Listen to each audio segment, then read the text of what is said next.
Welcome everybody to our May 2026 ATA Day webinar. It's great to see everyone today. Before we kick it off, I have a couple just quick reminders. I didn't make a PowerPoint or anything. I hope that's all right. But I wanted to start with a quick staffing update, and I will throw it over to Kate real quick to give a little staffing update. Awesome. Thanks, Charlie. Hi, everyone. My name is Kate Jones. For those of you who do not know me, many of you do already know me from the Universal Preschool team, but I will be joining the QRIS team as a QRIS coordinator. So I'm just so excited to continue this great work that you all do alongside you and in a new capacity, and I look forward to connecting with you all. Awesome. Thank you, Kate. We are super excited to have you on our team. I'm so excited.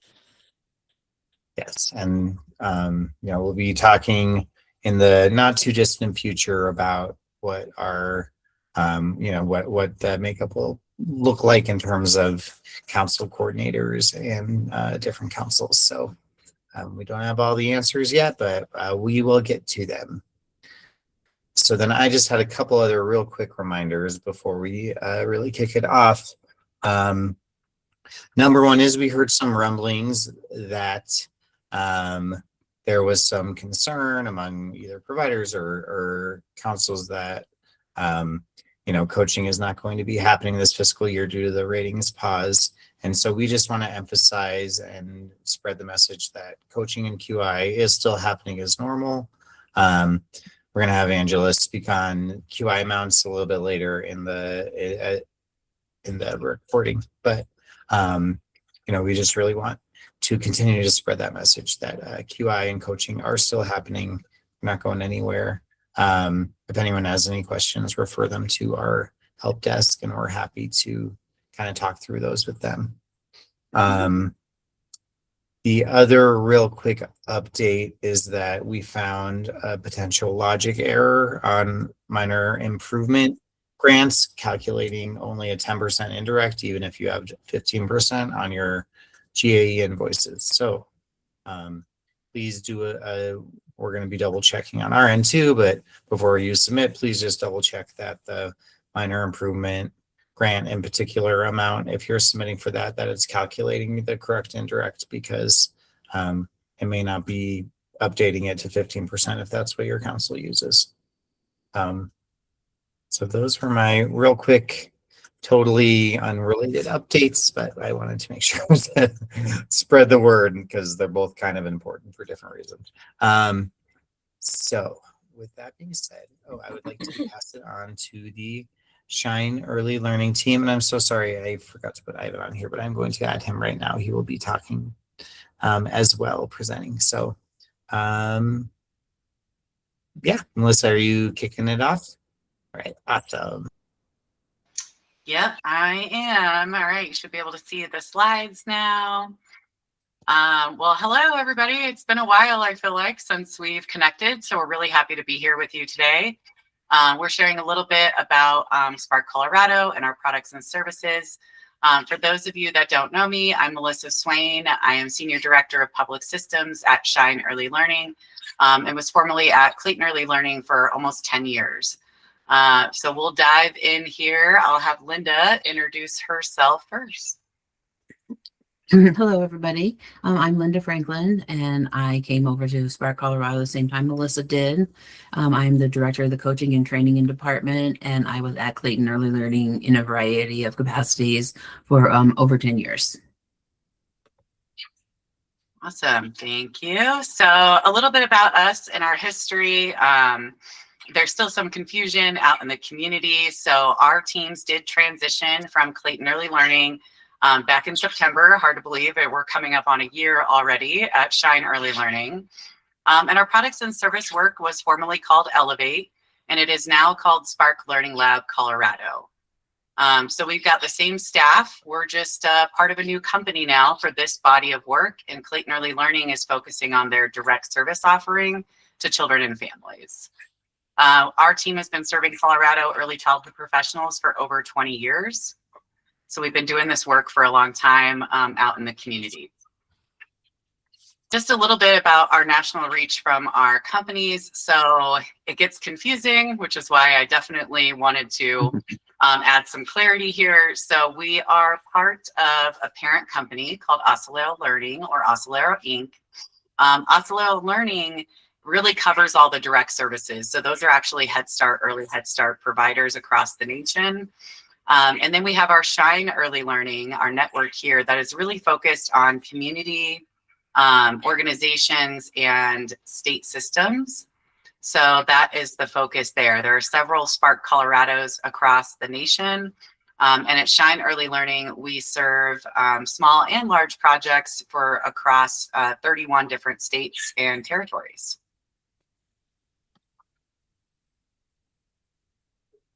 So the qualifications of our team, as Melissa mentioned, we have 13 local staff.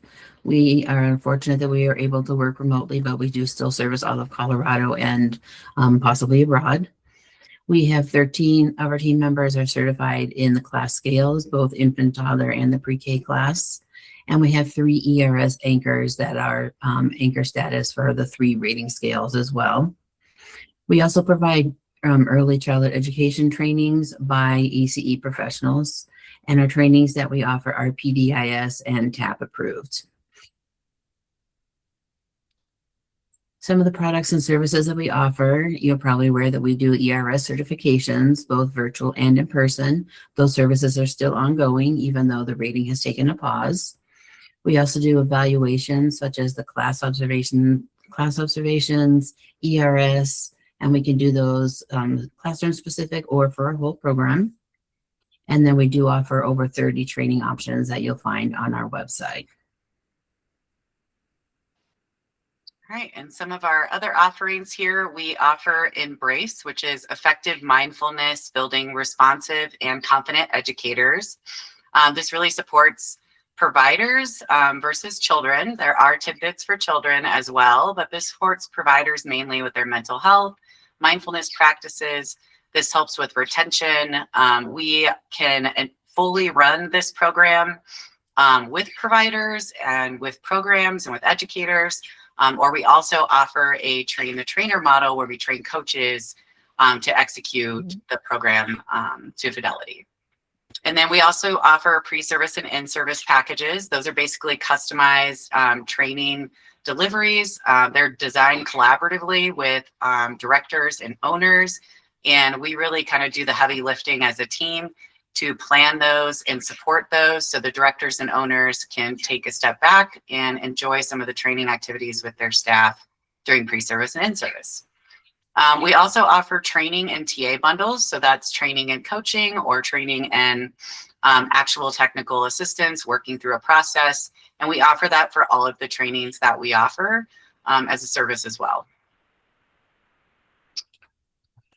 And then coming soon for us, we're going to be launching, we do a market research survey every couple years to really learn what you all need in the community and where our gaps in services are so we can provide better services to you all that are meeting the needs and where we're at. As we all know, the early childhood industry changes often, and so we need to be able to move with those changes. And so your feedback is really critical to us. So we're making sure that we have a pulse on what the early childhood community needs and can help get you there. Also coming soon is our coaches meeting. We did have to cancel our June in person. We were hoping for fall in person, but it is highly likely that that's going to be virtual. And so that will be this fall. And we typically launch innovations every single year. We launch a new product or service. So we are currently working on advanced training tracks. That was something we heard from early childhood professionals in our last market research survey was, you know, there's a ton of beginner training, but there's not a ton for the advanced educator, somebody that has been in the industry for 20 plus years. So we are working on crafting those advanced training tracks. And we are also working on providing more training to coaches across our state. That team that you saw there of 13 is primarily coaches, and they have been coaching in early childhood, some of them for over 20 years. So we want to tap into that experience and create some awesome coach training to support coaches as well. And that's really all we had for you, short and sweet. We know there's a lot of changes going on in our state right now, so we just wanted to let you know that we are still here. We are still providing services, and we are happy to partner with you and support you in any of your needs going forward and any of your providers' needs. Do follow us on Facebook or Instagram. We are trying to grow our social media presence, and we do post content and updates there. And we also have our website linked as well. That was all I had for y'all.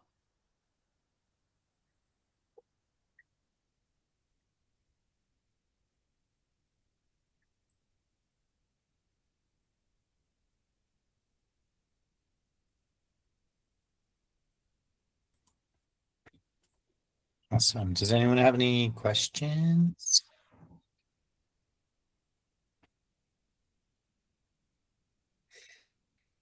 And Melissa, is the best way to, like, if we wanted to get your services to like a center or something, like just email you and you can get a presentation going or something? Yeah, so there's the best way to contact us is through our website. I'm trying to pulling up the link right now. I'll plop the link in our chat for y'all. We have a service request form. You can also just request additional information if you don't know what services you want. And if you go through that form, our teammates will get back to you pretty quickly within 24 to 48 hours and get back to you to answer any questions. So definitely through the website is best, but you're also welcome to contact Linda and I if you need anything. And I'll plop our emails in the chat with the website as well.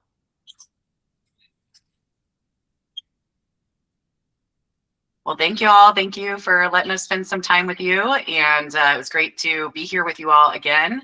And I'll turn it back over to Charlie for next on the agenda. We had a quick question pop up in the chat. If you're... Yes. Okay, cool. Yes, we are still training on ERS. We don't train on class anymore because Teachstone changed their affiliate trainer practices. So we don't offer class assessor trainings, but we do have 13 certified class folks to support with observations across the state. And we do work all across the state. We hit 75% of Colorado counties last year. So, and then yes, we have our state anchors, which are still our reliable environment rating scale staff. They're just about to go into their annual anchor process here in the next month or so, and they will be ready and available.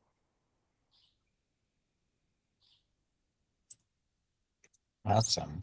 And yeah, regardless of what the future of the rating holds and all of that, you know, these are still very valuable tools just in terms of classroom assessment and getting baseline, you know, when folks are not sure where to start, it's a really awesome baseline of where to start and what to work on. And you don't have to hear us talking about ERS, but cool. We really appreciate you continuing this work, and yeah, you know, we'll let you know if any other questions pop up and we'll send them your way.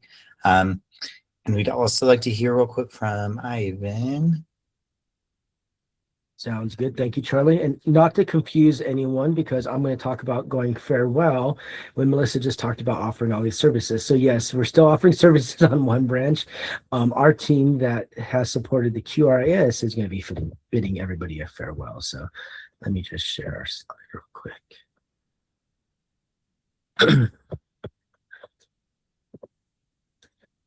So good afternoon. For those who do not know me, my name is Ivan Rodriguez, and I've had the privilege of being the Quality Assessment Services Data Manager here at Spark Colorado, Spark Learning Lab Colorado. And I've been asked to say our farewells to all of you on behalf of our team. So the Quality Assessment Services team is part of Spark Learning Lab Colorado at Shine Early Learning. As Melissa said before, a lot of names, but we've truly enjoyed serving the EC programs, family home providers, early childhood council members, private coaches, QI navigators, and our CDC partners for really over the last 10 years or so. We also want to thank all of you for supporting our efforts. We could not have done our work without all of you. So our time here and our services will be sunsetting though on June 30th, 2026. So as you carry on with this most important work, We want to thank all of you again for everything you do to support EC programs across our state. And we want to send you a fond farewell from all of us. You'll see the list of our team members there. And again, from our team to yours, we just want to say thank you for all of your support and kindness through the years. We'll miss working with you. But one last thing before I go, I do personally want to take a moment to also recognize Maria Dolan in the way that she matches the depth of her, in a way that matches the depth of her impact. Maria is the director of our Quality Assessment Services Department. She's devoted her career to the early childhood education field well before Colorado Shines even existed. Many of you may remember her work with QualStar, where her commitment to quality preschool programming was already evident. Maria's knowledge, leadership, and steady guidance have helped to shape the landscape of the early childhood across the state of Colorado. She hasn't always been the visible face of our department, but she has consistently been the heart of it. Her influence is woven into our systems, our supports, and the standards that help our youngest learners thrive. I truly hope she finds a path to continue this work that she does so naturally and so well, because her insights are invaluable.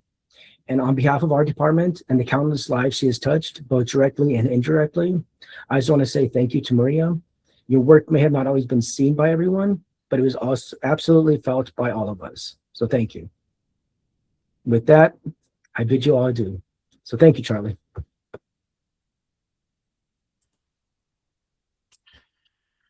Oh, thanks, Ivan.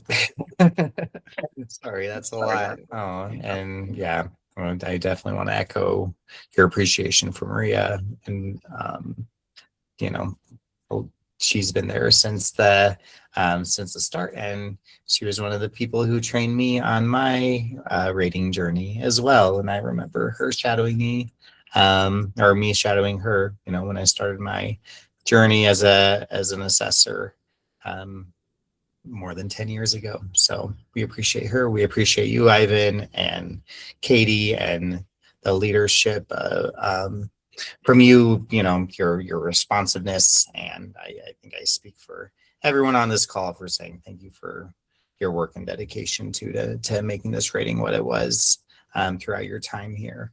I hope you see all the love coming at you all from the chat and from you know, from the community here.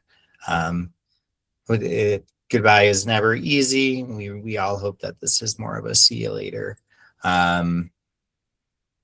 Yeah, we're just so grateful. It's been an amazing journey these past, you know, 10, 12 years. And I know a lot of us on this call were here at that meeting that we all like to talk about it was in Greeley all those years ago, when Colorado Shines launched, and none of us really knew what we were doing, and we've all come so far.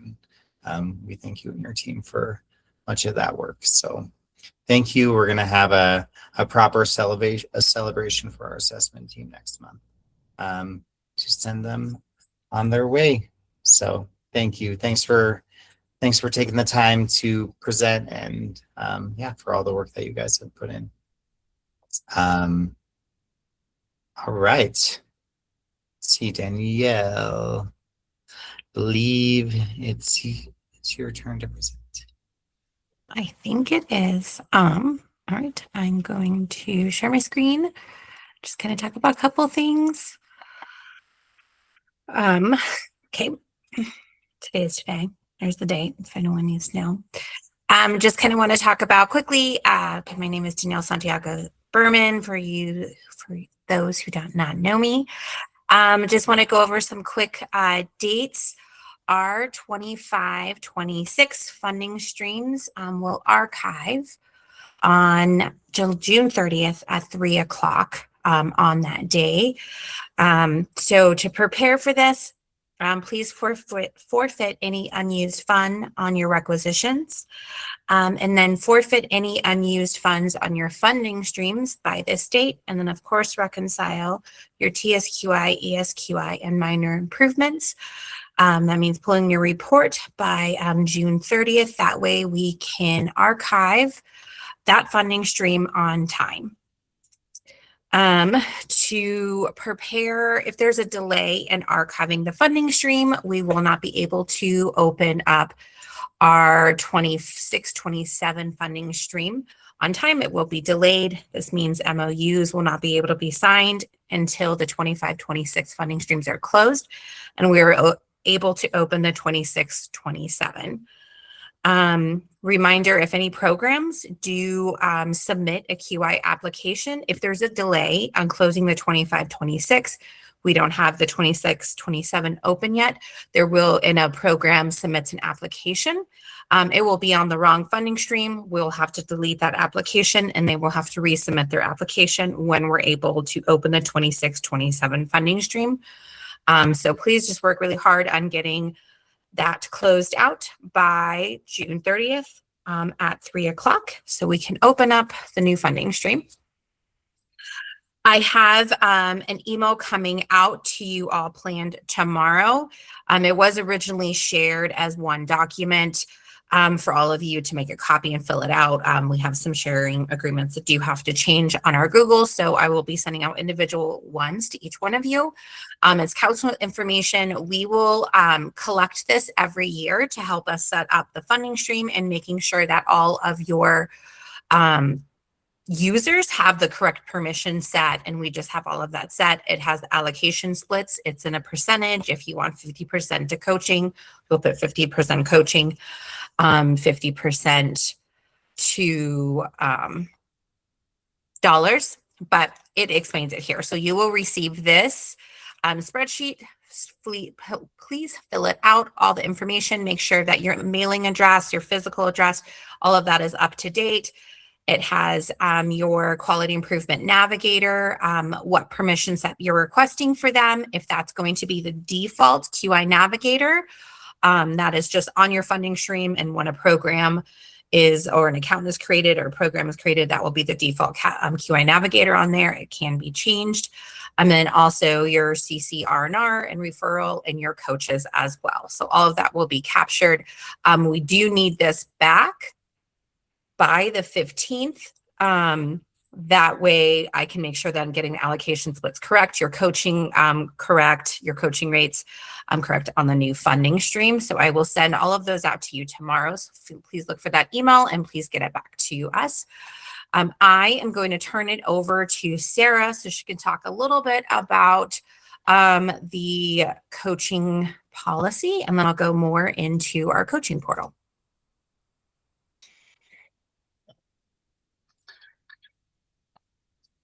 And Danielle is so much more prepared than I am and had a slide deck. I do not. But I will share this for you. So in the agenda, there is a link to this document. One of the things that we have really heard from councils is that at times it can be a challenge to have someone be hired as a coach, and then what do we do as they're becoming a coach? So one of the things that we will be launching starting on June 30th of this year, so we're sharing it now, and it'll go into effect in a couple days, but we are creating a provisional coach credential that will just be for anyone that is hired in the coaching role at an early childhood council. And this will give them, it's basically taking the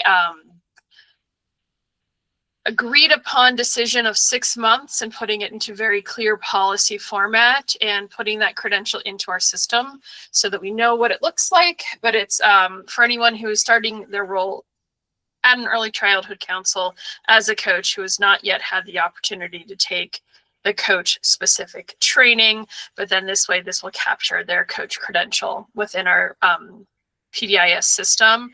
So there is a link to more about the coach credential, the actual policy statement, and then a link for people to be able to share with us the information of who this new employee might be. So you would fill out this form. Once it's filled out, we would be notified, and we would be then able to update the information in this form for your coach, so that then they would have access to the coach portal which Danielle will talk more about. But this is just hopefully a more streamlined and written down policy thing that people have been doing. We just wanted to make sure we had very clear expectations for what it was. Are there any questions on this specifically?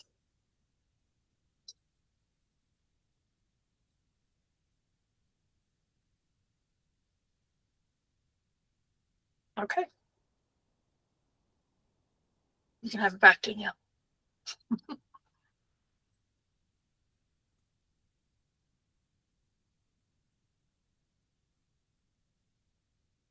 And you're muted if you're talking.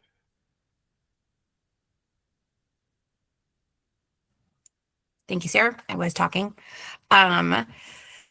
So just wanted to share, there will be a new process for the coaching portal.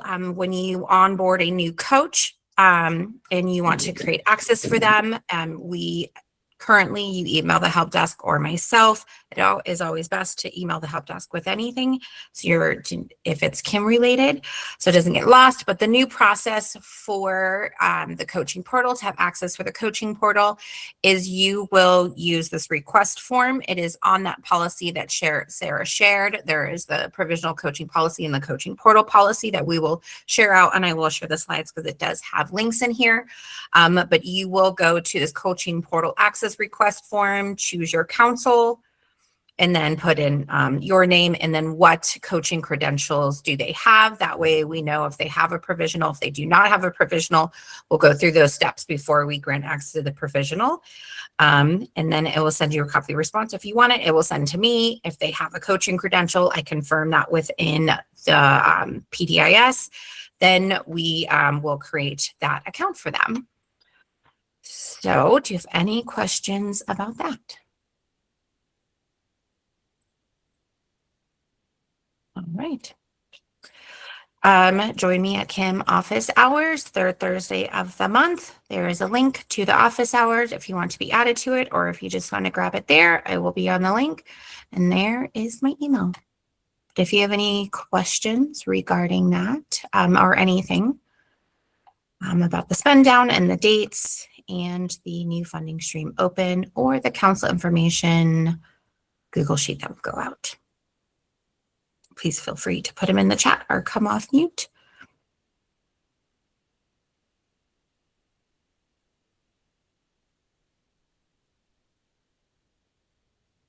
Stacy asked, what is the easiest way to review who is actually in the system as a coach? I can pull a report. I will put a reporter there for all councils to see which councils have a coach for you to review that. Thank you, Stacy.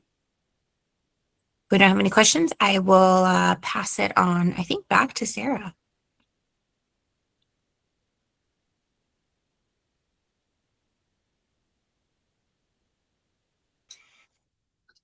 Okay. I was going to give it the magical pause wait time, and there's a question. But I don't think so. So I am going to make the also ever important request that as we're getting to the end of this fiscal year, to please put in all of your invoices for coach funding. I know that it is a challenge with the BASS training being closer towards the end of this month, but if you have any way that you can send those invoices for everything else but the BASS training, that would be magical.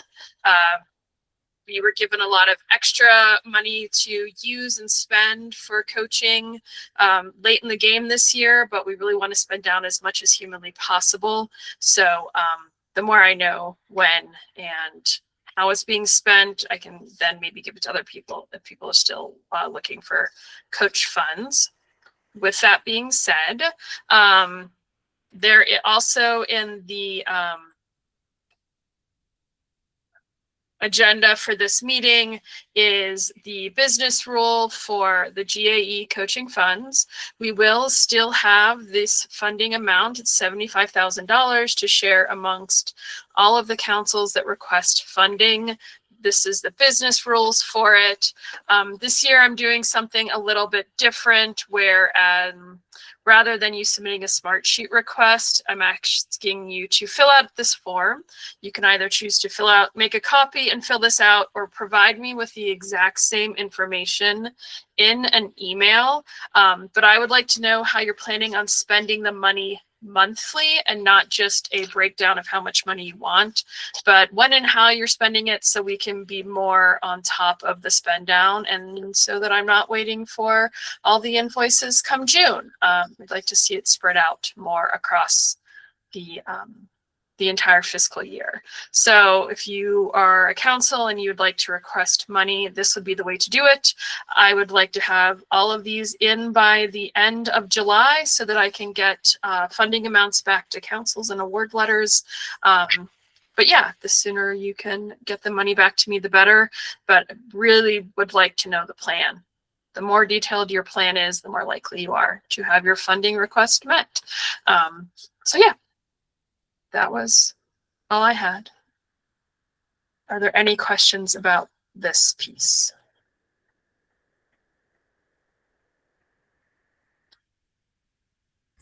When will that be sent out for us to fill out? Katie, you can take it from the agenda and do it now. Here I go. And I will say, for people that are turning in their invoices, putting just like March 2026 on any invoices you put now as to when a training took place, I am going to send it back to you and say, when is the exact date of this training? Or when was the exact date of these reflective supervision and consultation sessions? Finance is being very strict on what they are approving and not approving. So if you do not have the exact date, I will not be able to approve it. So please make sure that you're putting exact dates on everything. Okay, thank you.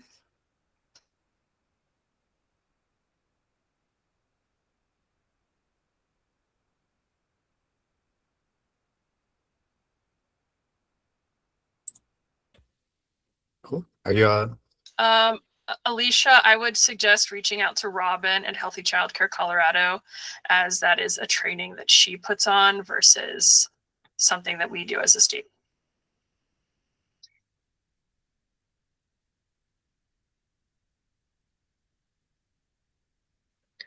Okay, ready for me, Charlie?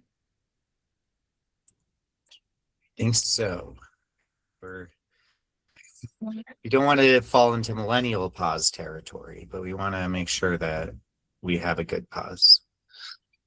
Yeah, I think we're good, Alyssa. Okay. I too am here to ask you all to please submit invoices. I have some, oh, it looks like I froze for a moment. For E&E, for your emerging and expanding grants. So just a reminder that all programs still apply to the fiscal year-end invoicing reminders. So even though the grant goes later, invoices for services and goods provided through June 30th, 2026 are due by Monday, July 6th. A quick reminder to please submit one invoice per month. Ensure that you're including supporting documentation with all of your invoices, those Salesforce reports, and your any base documentation that's relevant. Always reach out to me with questions on that. And if you cannot produce a final invoice by Monday, July 6th, please prepare the best estimate of outstanding costs to be accrued and email that to me by July 10th. Another reminder that GAE closeout is going to be September 30th, 2026. So this upcoming September is when MOUs with providers end. So the deadline to submit final GAE invoices to CDEC is going to be Friday, October 30th. And then you will have through the end of December for your base invoices. Please notify me of funds that will be forfeited if you are starting to have an idea of what base funds you may not be able to spend as well, if any, please email me an estimate of that. Our next E&E office hours is next Wednesday, June 3rd at 10 a.m. The link is here, and I know you all don't have access to this slide deck right now. I will share it as soon as I'm done presenting. And then if you need any additional support, you can either submit a help desk ticket for Salesforce issues or schedule individual appointment times with me. Finally, for GAE forfeits of funds that providers won't be able to spend, please submit those or continue to submit those through the transfer request form. Base invoice amounts that you won't be able to spend, you can email to me. But GAE, all forfeits and transfers, please continue to submit through this form. The link is here for your quick reference. And that is all I have today. Any E&E questions for me?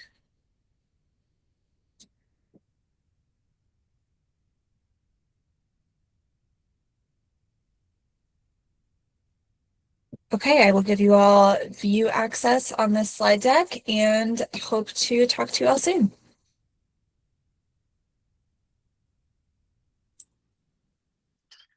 Awesome. Thank you, Alyssa. Let's see, I don't think Angela's on quite yet, and she's our next presenter. We're running a little bit ahead of schedule. So we did have a Q&A that we were going to do at the end of our state TA day today. We're happy to bump that up. Just like I know there has been a lot of new things happening in the EC world. We just wanted to give you all the space to ask questions, whether it be about the interim rating or any other department wide questions that you have, and we would do our best to answer them, or if we couldn't answer them right now, then we will make sure that we get the answer to you. So yeah, feel free to just kind of start putting your questions in the chat and we can start going through them. All right. Do we know when contracts will be sent out? We know that our first one has been completed, so they are currently being completed. Everything has been submitted. So we, at this point, there's no concern about them being completed by the end of June. Like I said, we already had our first one out for signing, so they're making their way.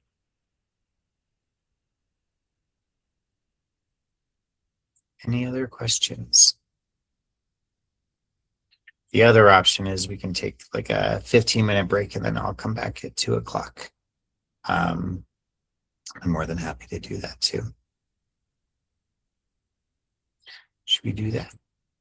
Okay, cool. Let's take a 15-minute break. Never done this before. This is exciting. Yeah, we'll take a 15-minute break. Let's meet back here at 2 o'clock and then we can pick up the rest of the meeting from there. I'll put a little timer up so people know that we're taking a break.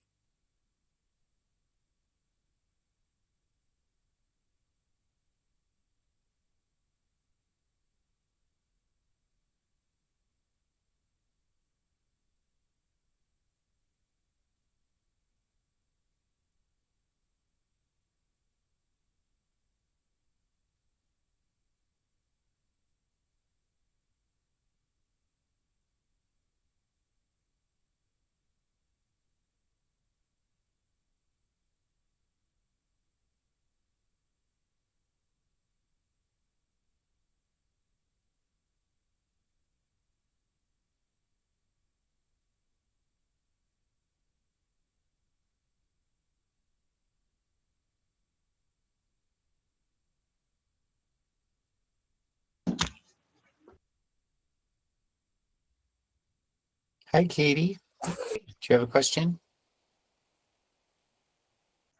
No, sorry. I just fumbled with my finger. Thank you, though. Okay, no problem. No problem. We're just taking a little break. We'll be back here too. Making a slide right now.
We're back.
All right, guys. Hope everyone had a nice little break.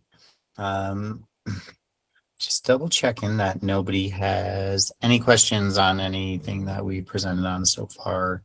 Interim rating questions, contract questions, anything like that at this moment.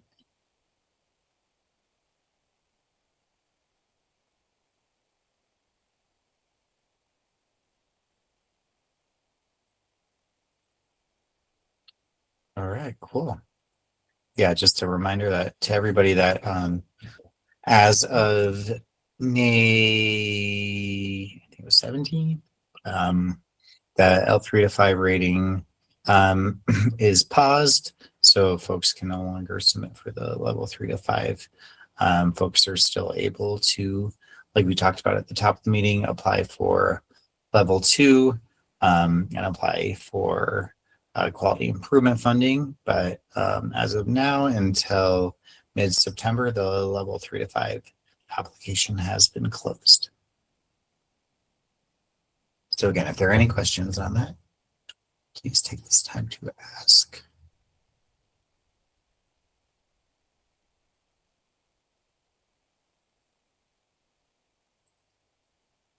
All right.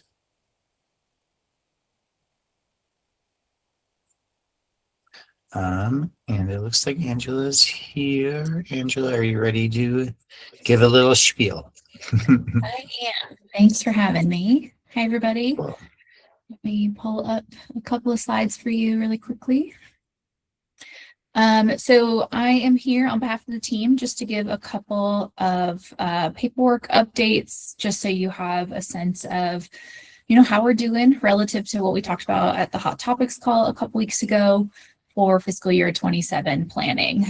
So I know we talked about a few things and just wanted to kind of come back and give you a quick update and final timelines, just again, so you have some dates in your mind, so you know when to move on some of these things. So for FY27 information, we talked about the copy of the MOU for you all to review and familiarize yourself with. We've been making some updates and getting those through approvals.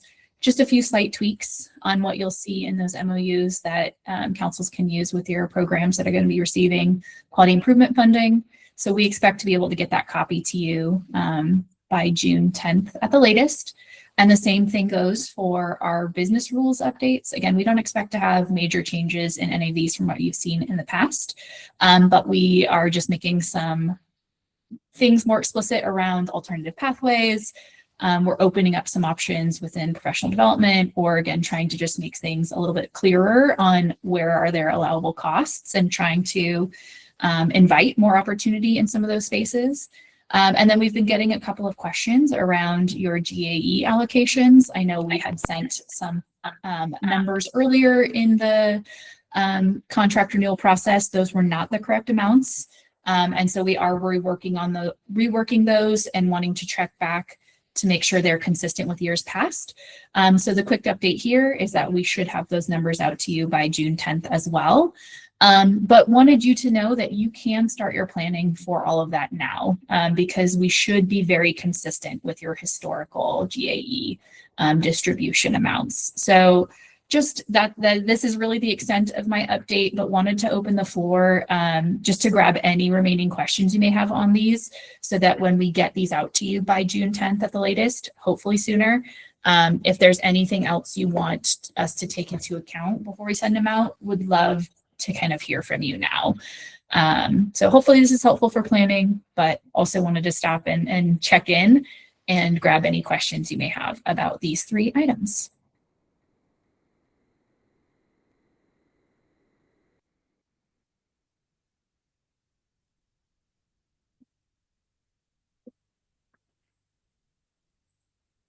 Yes, thank you for that. And if you're not able to see the chat, I know there's a few folks on the phone. Lilith added that those amounts will also be in Salesforce if you need a refresher for how much your council was awarded in the current or previous fiscal years in the GAE. And if you do have any questions on finding that or just verifying, double checking, of course, connect with your coordinator, and we are happy to jump on a quick call to make sure. But I think They should be pretty easy to find, but like I said, if anyone needs any refreshers or you're like, I think I'm looking at the right page and you want to double check, we are happy to do that.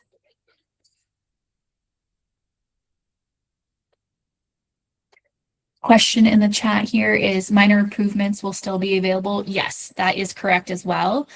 We should have the same amount of minor improvement funding available as last year. We will also be having the coaching scholarship. I think you already heard about that today. And if not, that's a quick reminder. So yes, the same types of things that you've seen in the GAE this year will be available in the GAE next year.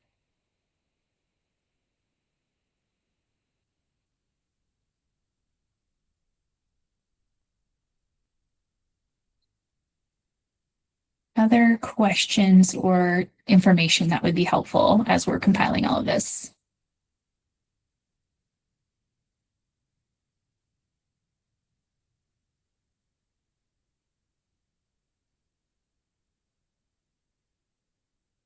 Awesome. I'm not seeing any, but feel free to reach out to your coordinator if any thoughts come to mind, or Bonnie Rouse or myself. And we can follow up with you with as much information that we have at that point in time. But again, we're here for you, and we appreciate your patience as we've been navigating all of these fun things with figure setting and some minor delays here and there. So again, if there's anything else we can do to support your planning, let us know. But wanted to make sure that you had awareness for some of this so you can start making some interim plans before you get your totals. With that, I'll hand it back to Charlie. And I'm doing one more pregnant pause just to see if anything else comes up, but I'm not seeing any. So thanks, Charlie, for the couple of minutes today. Thank you, Angela. And like we talked about, we're kicking everything off July 1st, as long as we can close out our June funding streams by June 30th. So it's all work to make sure that happens. All righty. I think I saw Lindsay on here. Lindsay, are you in the team on and ready to go? I'm here, and actually, Carrie Grimmeroth and Sydney Mock are going to lead the conversation. So I think I saw Sydney, and I don't know if Carrie's joining by phone. She said she's in the waiting room and on the phone. Oh no, here she is. Sorry. No problem. I have been the worst host today. Oh. And we're running early, so that's okay too. So I will turn it over to Sydney and Carrie once there's Carrie, you're in now, right? Yes, sorry. I have to do the phone for audio on Google Meet. So Okay. No worries. I'm glad you made it in. Sorry to keep you waiting. yeah, no problem. No problem. All right, so we're good to go ahead and get started. So let's see. Let me just share my screen. I'm Carrie Grimmeroth, and I'm a managing senior researcher at Marzano Research. And I think I know most of you all from other work that we've done in Colorado in early childhood. And then I'll ask my colleague Sydney to also introduce herself. Yeah, hi, I'm Sydney Mock. I'm a researcher at Marzano Research, and I focus on early childhood. And yeah, I'm excited to share about this ELDG update with you guys. Okay, hopefully. And then Lindsay, I don't know, do you want to, you're part of the team too. I don't know if you want to introduce yourself, how you fit into all this. Yeah, definitely. So I'm Lindsay Dorneman. I'm an independent consultant, and I'm partnering with CDEC and Marzano to focus more on the actual implementation of the ELDGs once the content is updated. All right. Well, I'm just going to go ahead and get going since we have about 30 minutes with you all, and we have a lot we want to chat through. So thanks for letting us have some time on your agenda today. We know many of you. Sorry to interrupt, but just so you know, you guys are the last presentation today, so don't rush through. Okay. All right. Well, so you have more than 30 minutes if you need it. Okay. All right. I know I have to hop at 3. So that's I suppose it's my my self-imposed timeline. So all right, awesome. Thank you. That's good to know. So many of you are already familiar with the Colorado Early Learning and Development Guidelines. So we're not going to really go into talking about them or the history today. We really want to use this time to hear from you as our kind of local implementation partners, boots on the ground, how you currently use or promote the ELDGs and what related tools you might use or what your hearing providers are using instead, or what they need related to the content that's in the Early Learning Development Guidelines, and what the department could do to make implementation and use easier and increase. So again, we're really focused on practical, what should we know before refreshing, as we are undergoing a refresh, not an overhaul. I just want to say that, of the ELDGs, and we're working on the content, refreshing to come up to speed with research and how the system has changed. But we also want to take this on as an opportunity to get your recommendations for future communication and training and implementation supports as well. So without further ado, I'll just move on. I want to start, if we could, before jumping into it, just with a quick warm up. So as you all are often the local bridge between state guidance and what providers actually use day to day, your perspective is super helpful here. And so when providers have a question about child development, we want to know, where do they usually go first? Is it a coach? Is it you, someone at the council? Is it an assessment, a curriculum? Is it Colorado Shines resource or TDIS resource or Google? Something else, their friend, their peer.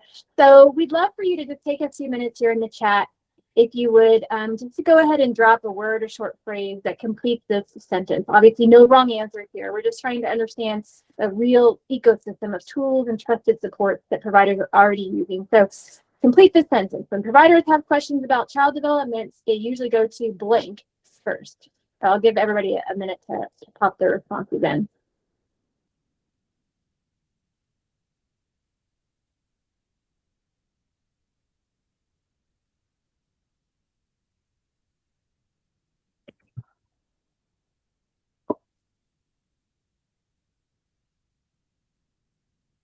So I'm seeing some curriculum, coaches, after a pediatrician maybe.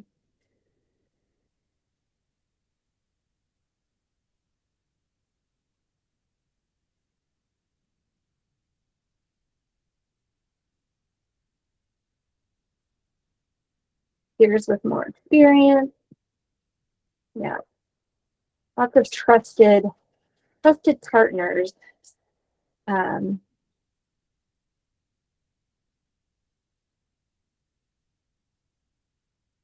Friends, family, yeah, that's often where a lot of us turn to first for input and advice. One ELDG, the ELOF, the Early Learning Access Framework for Early Head Start, sure.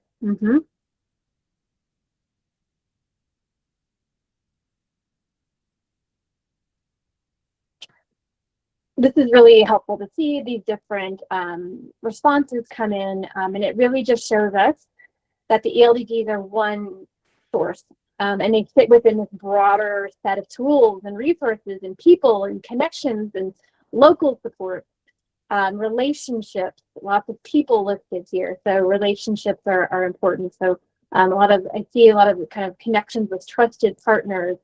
And so we want to understand where the ELDGs could fit into that ecosystem better than perhaps they are now. What would make them more useful for councils and providers moving forward. So I'm looking at some of the additional ideas coming in. And so this is really helpful to see and provide just kind of broader context for where ELDGs might fit. I just want to also note really quick that this work is advised by a cross-sector advisory. We're talking about this refresh and update to the ELDG, so it reflects the full early childhood system in Colorado, including councils. And so there's representation across health and wellness and early intervention and special education, different early care and education settings. We also have partners from Colorado Department of Education and University Preschool, as well as higher education and workforce development. So it's really important that we have breadth to ensure that these updated guidelines are not developed in isolation, but really reflect real experiences of children, families, and providers. So it also helps us to strengthen alignment. And this work fits within the early Childhood Leadership Commission. Down at the bottom, down there, we're kind of Early Learning and Development Guidelines Advisory Work Group. It's a mouthful. So it sits then under the Program Quality Access Alignment Access Subcommittee under the ECLC. So, we have lots of checks and balances here, and to make sure that this work is not happening in isolation. So just wanted to provide that background too. As far as, I've got a lot of words on this screen, but as far as, again, what we're doing with this refresh, just to give you an update on that, the goal is to really make sure that the guidelines reflect current research, align with early childhood system as it exists today, and are just easier, hopefully, for the field to use.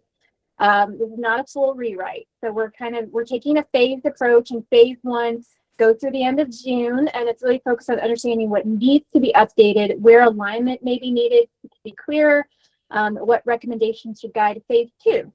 And phase 2 is more around these implementation support pieces. So the timing here matters. Certainly the field has changed since the last update in 2019. So a lot has happened since then, both in our world, in our lives, in our culture, and in the early childhood system here in Colorado. Research and practice is also advanced. So we have a lot of other resources in play here in Colorado with UTK and Colorado Shines, PDS, the playbook, Raising Colorado Kids, lots of local resources that you all are probably utilizing and providing as well. So we're really interested in hearing more about that as we move forward in this conversation, with you looking at the council bridge again between state guidance and what providers are actually. So we're looking forward to hearing more from you about that and how this input is going to help us shape both the immediate refresh, but also recommendations for phase 2 and what happens next. All right. So without further ado, I don't want to spend all my time talking at you. Let's talk with you. If you have been on any meetings with Sydney and I, you know that we love to use a thing called Group Map. Sydney is going to pop the link into the chat. Thank you, Sydney. And what you're going to see, it's going to ask you to put your email in. It's not going to track you. It should all be anonymous, as it is. The anonymous is join the map. It's just so that you can get back in if you get kicked off and add more thoughts and ideas. We're going to use this as our brainstorming board, though, as we talk about some key pieces of feedback from you all. So go ahead and take a minute to hop on. And while you're doing that, don't start yet. I know you all are probably already ready to go, but hold on. Let me explain. First, we're gonna start on our first 2 columns here. We want to know, how does your council use, care, or support the ELDGs? We've just listed a few examples here, whether that's your training or coaching or others. And when we say ELDGs, we also want to think about the supports that sort of are using the ELDGs as a foundation. So the playbook, for example, is built off the content in the ELDGs. There are resources online with Raising Colorado Kids that are built off of the ELDGs. So, keep that in mind too. So it doesn't have to be that exact 100 and something page document, but it can be other resources or tools that have been built off of the ELDGs. And then how do providers use the ELDGs and that you know of, that you're aware of? It's going to be secondhand perhaps, or maybe firsthand how they're using them. So we'd love to have you just take a few minutes, and it's pretty easy. You're just going to type in your idea, and then you press enter. And you can start brainstorming. It's all anonymous, so I don't know who's saying what. So is everybody clear? Please raise your hand or come off mute. And if you're like, I don't know what I'm supposed to do, we're just going to do the yellow and blue columns first. So don't look at the purple and green, just the yellow and blue columns first.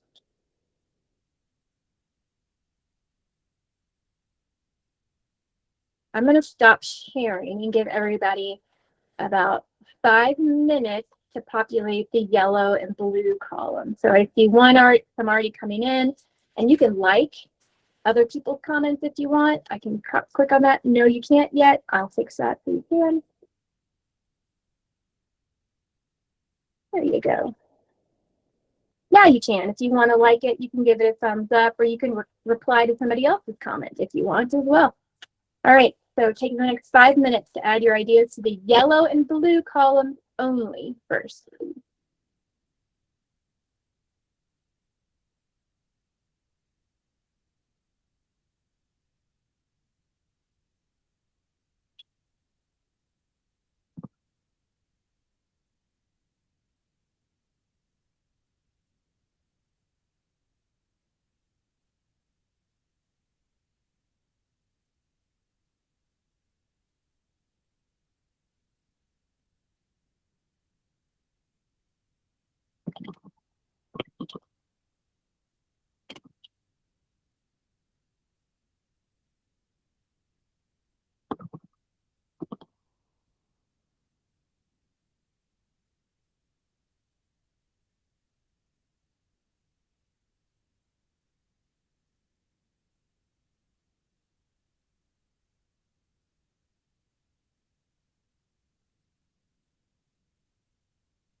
Take about 1 more minute.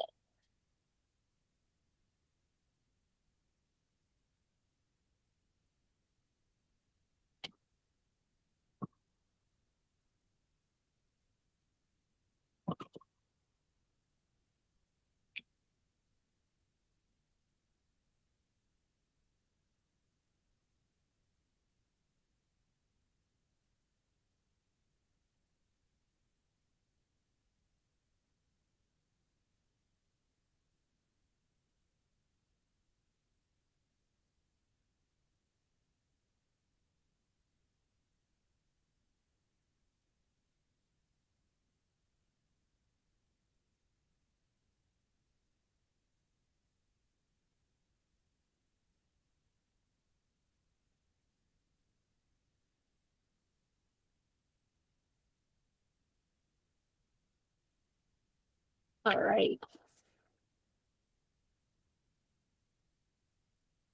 Let's talk about the yellow column first. And what I'm seeing, thank you so much for populating this. This is super, super helpful, and great to see so many ways that you all are promoting or using or supporting use of the ELDG. So I'm seeing a couple themes kind of pop up here around. There's some things related to training and education. We're just simply distributing them.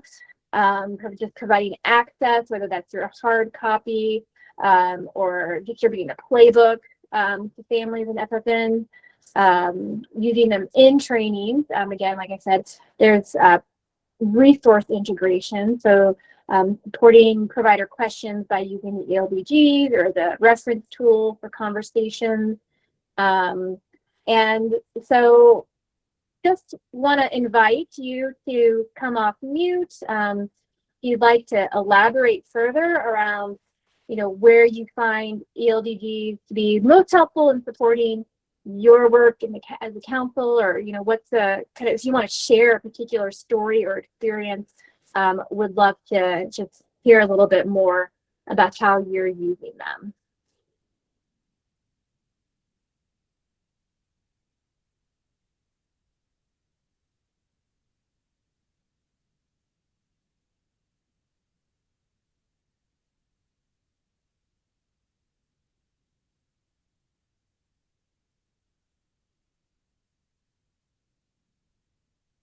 I'm really good at my wait times until it gets awkward.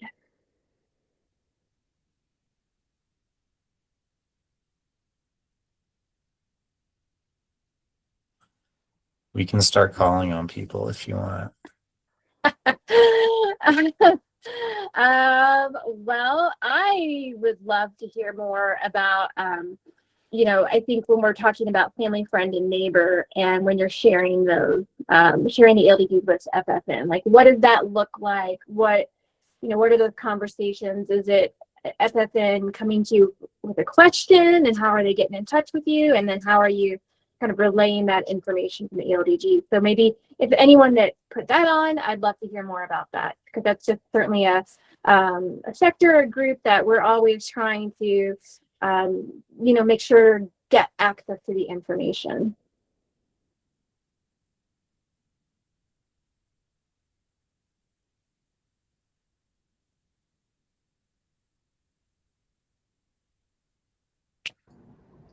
So our Family Resource Center hosts FFN support nights once a month, and we were able to take them some printed copies and let them, they're a pretty inclusive group. They don't like a lot of outsiders there besides their, their little group. And so we were able to leave it with them where they could look through it and just kind of look at the information and use it that way.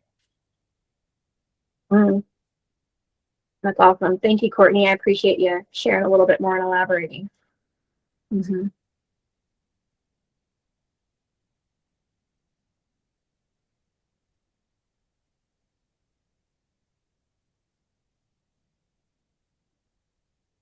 What about when, I always think one of the best ways to use something is to integrate it into something else that we're already doing.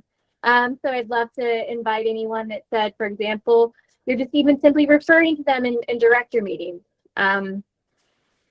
You're, referencing them in meetings or through the EQIT, through your newsletter. Just curious, what does that look like for any of you who are integrating into other sort of dissemination avenues? Hello. Yes, go ahead, please. We use the ELDGs for trainings. We have done a series for us how you can use the ELDGs as an assessment tool when they cannot afford to buy one, how to use them for curriculum and lesson planning activities. We also use them for family partnership and social and emotional. So they didn't know that they could use all these pieces from there, and we gave them a hard copy. So they love having the actual book. They really liked it a lot, and how they can utilize it, and also how to send the activities to the parents. We showed them the videos. So if they one of the students have something that they need to communicate to parents or parent-teacher conference, they love the videos. And one of the providers said that when she was showing the videos, parents were taking pictures of the website so they can follow those different stages.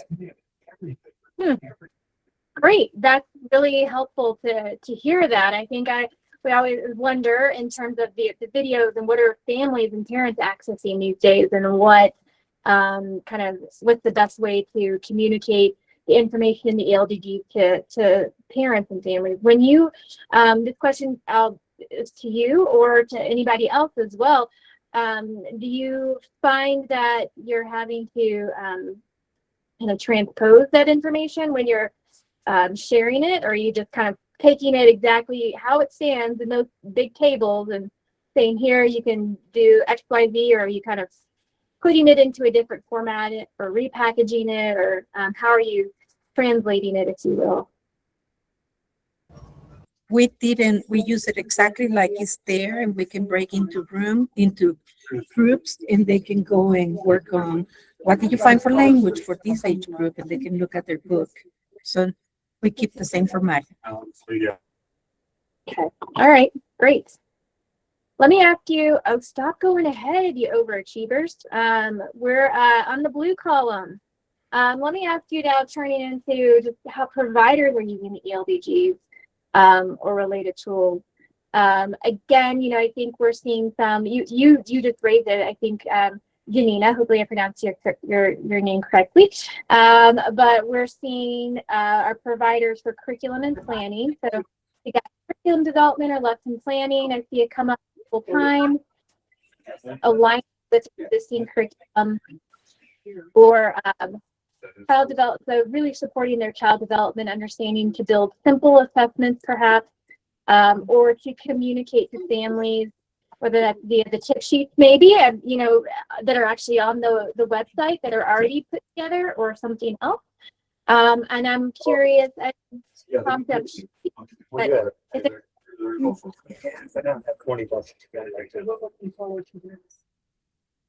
and with because the playbook is definitely derived from the ELDG content. So would love to invite anyone to come up and share a little bit more about how you you know, see providers using the ELDG to do any of those things I was just naming.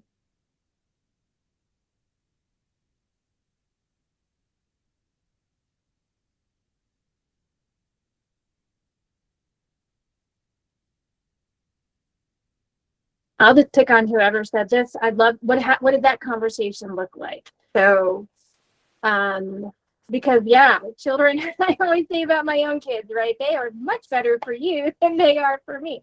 So help parents understand why behaviors that are working at home. So things that maybe this happens, this is the other way around, right? A parent sees something at home that my child is an angel, but then perhaps we're seeing different things exhibited in different settings. But so how are the ELDGs helpful in that conversation? I'm just kind of, I'd love to know more, because again, it helps us to understand more about how the ELDGs are used, and also even what topics are coming up with providers and families that are hopefully addressing ELDGs. So if you wouldn't mind, I'd love to hear you just share a little bit more about this comment. Whoever put that in. Don't have to be, don't be shy.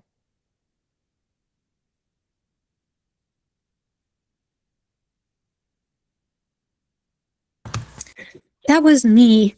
And I, in my current role, I have used these less often, but in my previous role as a director, the ELDGs were helpful to try to understand, or to help parents understand more about their own child, and also more about the other children that were in the classroom, and who sometimes weren't, sometimes there was a span of ages, and it was important to help a lot of people often that were collaborating together to work on a behavior or extinguishing a behavior, or, you know, and then replacing it with a behavior that would work better in that group, to understand those dynamics. So, you know, even using them to say, well, Carolyn, you know, is this number of months old, and these are things that are, you know, she's really interested in and working on now. These are her strengths.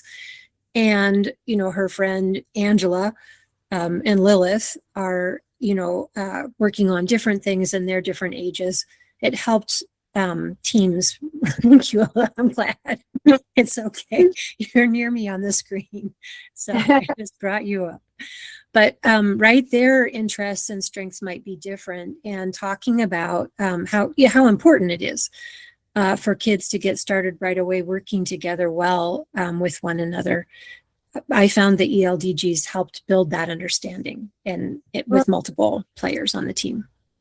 Yeah, so the importance of being able to use those like developmental reference points to show sort of the different how children are developing individually along these different progressions, how helpful that was, and kind of focusing on strengths. That sounds like a really great way to use them. And Carolyn, were you, when you had those conversations, were you like whipping out the book? I'm going to call it the book because it's so big, and kind of looking at the tables with the families or the parents, or were you putting that information into some other format? I'm just curious. So I can say that we were a Head Start funded program also. So we had some additional resources, and then we were also in a school district. So we tended to have subject matter experts at the table, especially at particular meetings. But in terms of something that I could point people to on the internet, people who are very interested, who wanted to know more about their own child, or if we had a print copy, yes, but I would say there were limitations because of the document size with that. Okay. All right. That's going to be our next conversation, Carolyn. I thank you. Thank you for being brave and coming off mute and sharing more. It's really fun to sort of hear that story and how they're used in sort of like a real world. And so I appreciate it very much. Anyone else?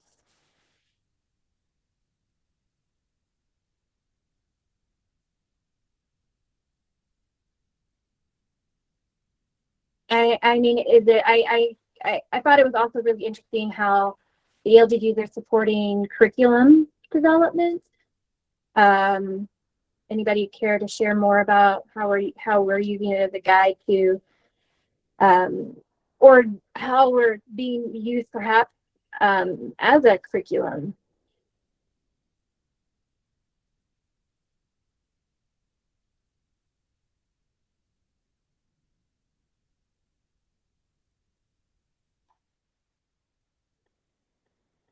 We did a training in our region around how to use the ELDGs in lesson planning, really to help them gain some hands-on experience of putting together lesson plans and seeing how they tie in to these guidelines, because I found many of the folks we were working with were like, yeah, we've got this book, but we don't know what to do with it. And they were often very pleasantly surprised that it wasn't as daunting in practice as it seemed when you were looking at this big book. So it was really just a lot of getting them to have a real purpose and focus to dive in and utilize it in connection with the other things they are doing. Because I agree with something that somebody else has put, that there's so many requirements with universal preschool and QIS and using assessments, and then you're doing teaching strategies and TS Gold and all of that, that adding yet another very large booklet to this, it gets very overwhelming very quickly. And so while this is probably what you're looking at in this green column, I think one of the things we need to do is find a way to make it a little more intuitive and a little more simplified, and maybe have some really direct ideas and strategies for them to connect it to their lesson planning, regardless of what curriculum they're using. Okay, no, super. Thank you, Stacey. I appreciate that very specific feedback. And we'll we'll bleed over into the green column here in a minute. I just want to give Katie, who I think you had your hand up, an opportunity to share more here before I move on to the barriers and support, because I think that's a nice segue too. Katie, did you want to share? Sure. Yeah. No, I have continued to find it a little alarming at the amount of programs I encountered that don't even have an assessment tool that they necessarily use. And so the ELDGs is always someplace that I send them to. I've even asked a friend who has an intimate relationship with AI to see if she can talk AI into maybe making the ELDGs an assessment tool, because it is maddening as a coach to hear teachers,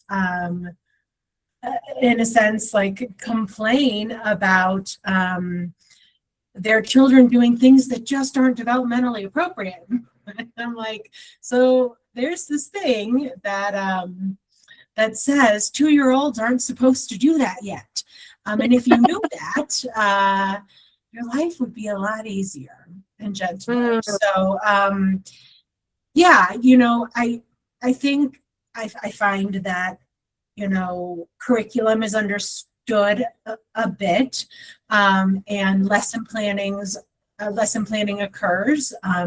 However, the assessment piece, and I don't get it, why that's not as important to some, are crucial, right? Like, and then I go down the rabbit hole of like, do parents even like want to know? I'm sure they do. Like, where's my child performing, beyond just what their pediatrician tells them? Like, yeah. So I often use it as a suggestion for assessing, well, is what you're asking of that child something they should be doing, or do we need to walk it back a little bit? Okay. Oh, that's really helpful, Katie. Thank you. Michelle, did you have another comment related to how providers are using the ELDG?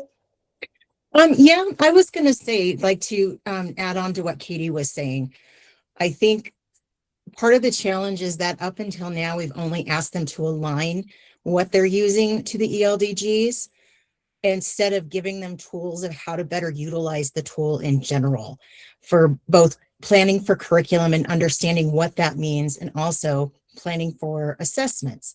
And I've had several councils that have asked if there was going to be some sort of an assessment tool that can be created for that directly correlates with the ELDGs. And I think that would be so incredibly helpful to help them put that into a practical understanding of, is this what are these opportunities that you're providing, and what are you seeing when you provide them for, you know, for these children?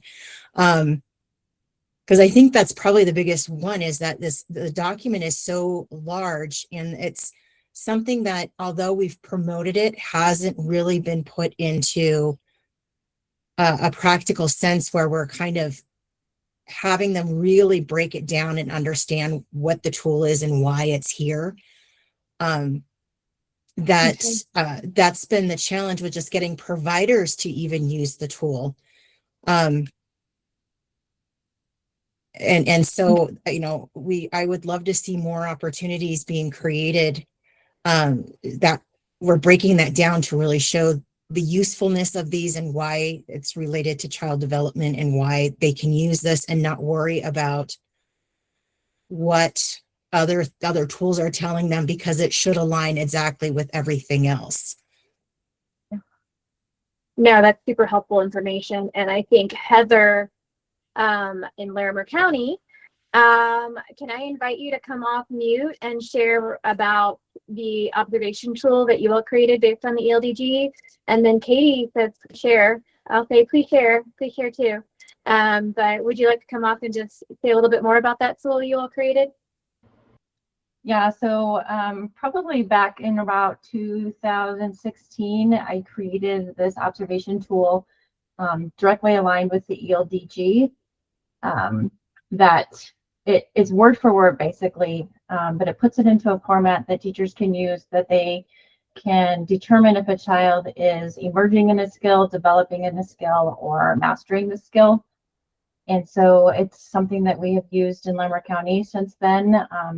We've done trainings on it, and we have a training that we provide that talks about the value of observation, how you use the ELDG as an assessment tool, and then also how do you use it for lesson planning. So it's that process of observing, how important that is for teachers to know what children know and what they can do. How do they figure out what they need to know based on that developmental milestones in the ELDG, and then how they can implement it into a curriculum. Okay, great. Well, would you maybe, if you're willing to share, I think sounds like many of us would love to just see what that looks like, and how we can, I think it'd also be helpful for us and for CDEC moving forward for phase 2 to understand, what feels like an accessible, helpful tool to further utilize the ELDG. So love to see that if you're willing to share that. I do want to look at the purple and the green. So what gets in the way of using them, so barriers, and what would help support provider use. So let me just give you a few minutes to pop in. We've got lots of barriers. Part of them, I think, is the links, right? We talked about links. You all said that a couple times. And lack of understanding. So there's so many requirements, cost to print. Adding other barriers, feel free to give it a thumbs up if that's one that you see too. And then if there's any particular supports that would help, that CDEC should know about, this is your chance to populate that in the green column. So I'll give everybody a few minutes to do that.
Just take one more minute to add your ideas, so purple and green.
Okay.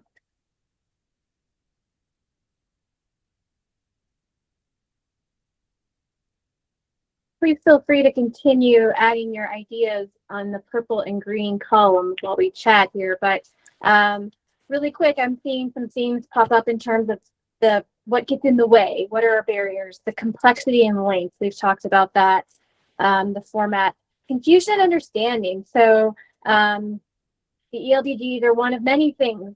So there's lack of knowledge or understanding about what they are and why they matter, and how do we use them in our daily work. Competing priorities, which you mentioned as well. I think it was Stacy commenting on that as well. We have too many requirements. So how do ELDGs fit in this as one more thing? And then accessibility related to languages and formats. I would love for whoever put that particular comment in, if you would just add to that, like what languages that you think should be prioritized for translation. Just kind of be helpful to know more about that. And then in terms of support, training, and guidance, so we're coming up as a theme, so more specific training on how to use the ELDGs and tips and for lesson planning, making the format more electronic or easy to navigate, simple family information sheets, and then how do we connect it with some of these other tools and resources and screeners or other approved curricula. And so that's really helpful. I would love to invite anybody to speak a little more about anything they put in terms of those barriers or the training support. I would love to hear more. If you'd like to elaborate, this is your opportunity to really tell us exactly what's getting in the way and what you think could help.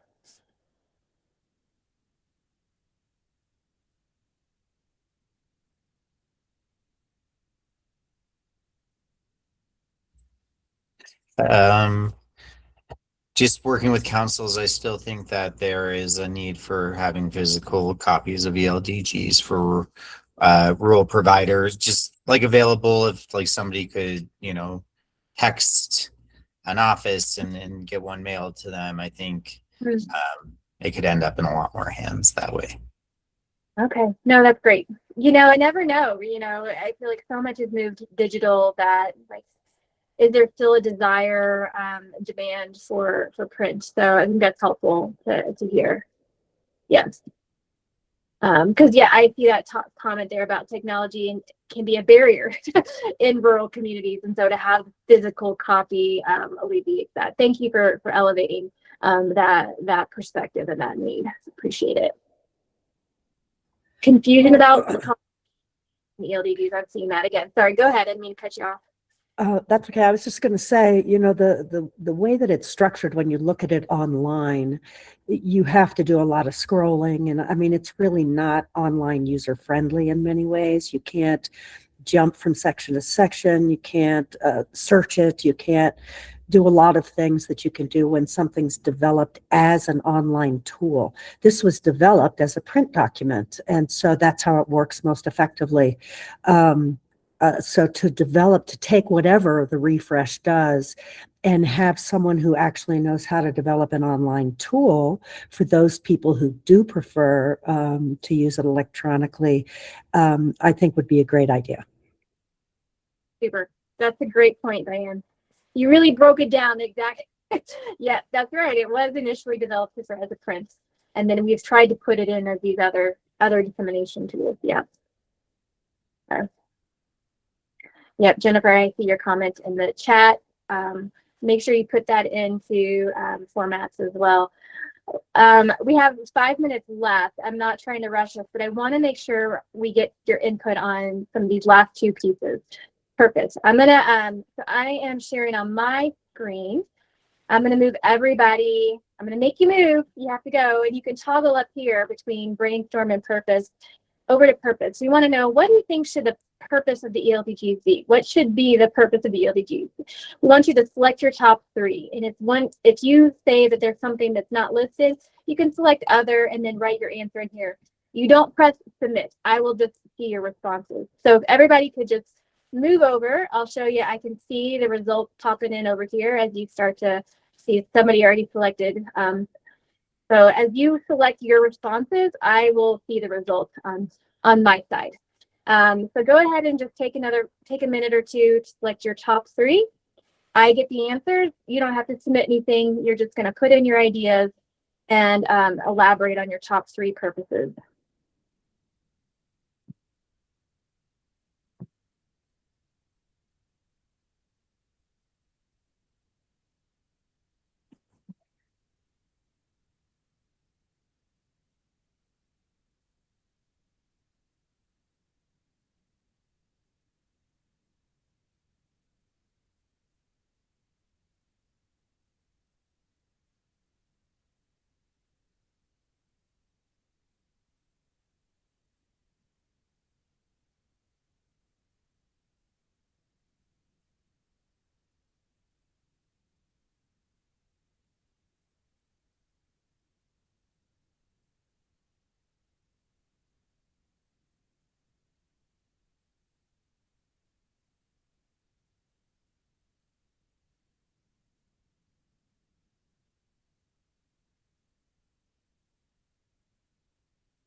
So we're seeing understanding child development, communicating with families, alignment, rising to the top. And some of those comments you're elaborating further, which is super helpful. You don't have to elaborate if you don't want to further. We'll take your close-ended response as well.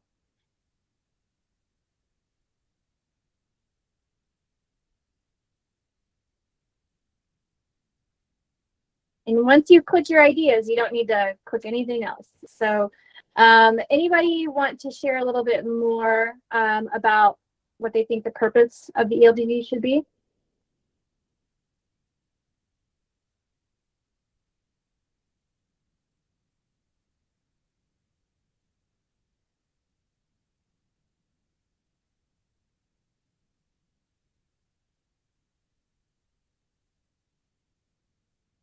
Once you've completed your, oh, Michelle, sure, go ahead. Oh, no, sorry. No, the way I've been looking at it lately is this is a shared message of what Colorado defines as quality, developmentally appropriate practice for children. And I think that's something that we've kind of lacked in our messaging. When we're talking about early childhood in general, because there's always these questions of what is developmentally appropriate, how does Colorado define it? And yet we've had this tool the whole time and have not really seen it as this is the clear message of what Colorado has defined it as. Okay. Yeah, we need to do a better job in communication. All right.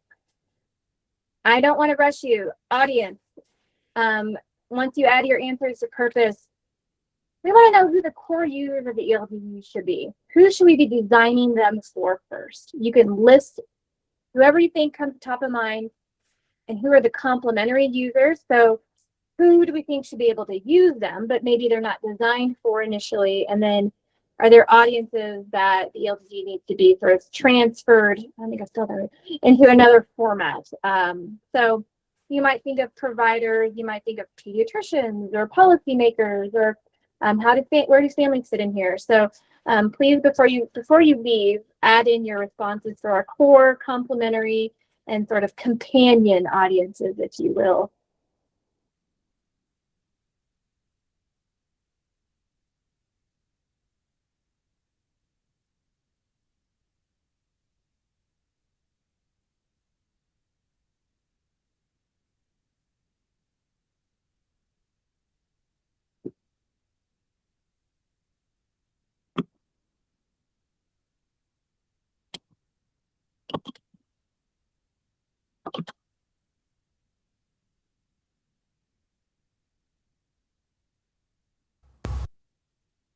I was just Sorry, I was just gonna say I got kicked off. So I know my screen is still sharing, but I got kicked out of the video. So I know you guys you're at time. I don't want to hold you over.